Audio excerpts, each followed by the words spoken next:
Hey there, connoisseurs. It's Rod with Pow Group. Welcome back on The Pursuit of Wealth, your home for MJ stocks, crypto assets, news, and interviews. Also home to the best MJ community and the channel that was created by a retail investor for retail investors. Today is Saturday. I hope you're having a great weekend. It's September 21st. And I just got back from a condo management. It was basically a course, so fundamental course, sharpening my skills there today, and got a friend's birthday this evening, so that's why I'm all dressed up. But in this video, I want to come on. We're going to dive into the VFF chart. It's not looking too hot at the moment. There looks to be trouble ahead. We had a close at the low of the day, low of the week, and we've got some other bearish patterns on the chart to be on the lookout for. But before we get to it, make sure to smash the like. It helps support me in the channel. If you're new, you can subscribe, tick the bell, all that good stuff. You'll be notified on any future videos or when I go live. As always, this is not financial advice. This is for entertainment purposes only, and you should never buy or sell anything based on anything that I say or write. And also, you can follow us over on X, formerly Twitter. Handle for that is @GroupPow. Going to be using that as my platform of choice going forward. And full transparency, I do own VFF in my MJ portfolio. It's a pretty small position at the moment, but this is an offer I can't refuse. I think I will be buying the dip come Monday.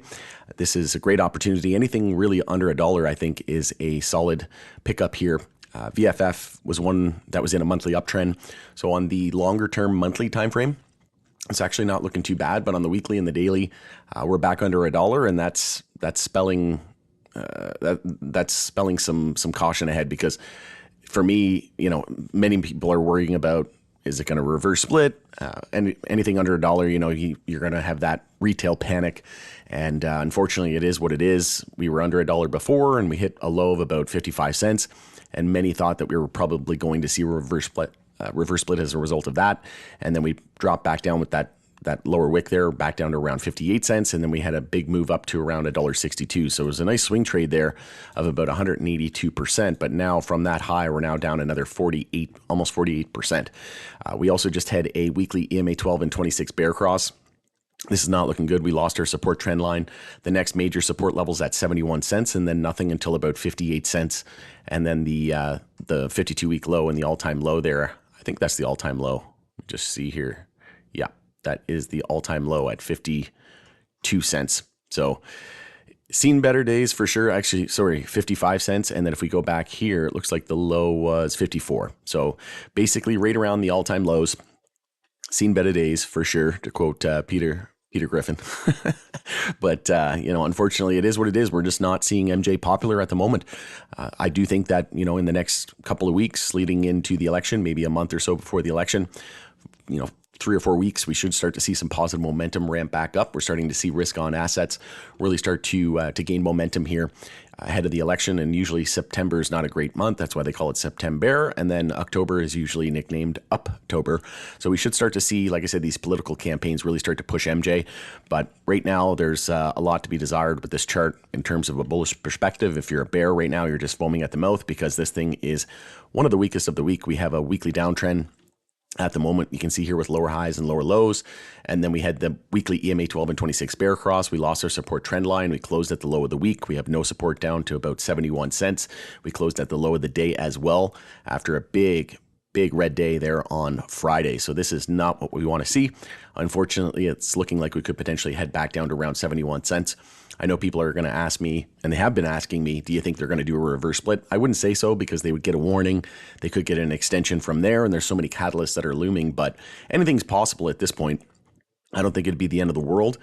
However, there's anything's possible. There's been tons of companies that have done reverse splits. It's not the end of the world. Take a look at INSG, not an MJ stock, but did a 1-for-10 reverse split and jumped over 1,000% in the last 8 months or so, and I took advantage of that one. So just because it did a reverse split doesn't mean it's dead in the water and it's never coming back. It's generally not a good sign, but it's not the end of the world. We also had a stochastic and a MACD bear cross. We're well below the 10-week moving average. We're back below all of our weekly moving averages, and we have a death cross lining up. So again, this is one of the weaker charts out there. CGCs are really weak as well. It's probably the weakest because it's in a monthly downtrend still. But you can see here that if we just get rid of those lines there, you can see that VFF is actually still in a monthly uptrend. So we have our low, high of the bounce there at 117, higher low at 58 cents, and then we had a higher high up to $1.62. So once we broke 117, that gave us our higher high.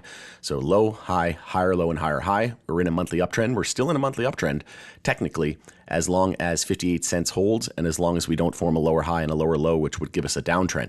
So as of right now, bulls are just fine on the monthly time frame, but weekly and daily time frame, it's looking like we could continue to see a little bit more downside. Like I said, 71 cents would be in play. And then after that, we have 58 cents and then the all-time low at 54 cents. So I wouldn't be surprised at all. And we're not set up well if the S&P 500, coming off of all-time highs, if we were to see, a pretty big correction there, it would just be healthy. Then VFF is not set up well at all. But personally, I think that this is a great buy under $1.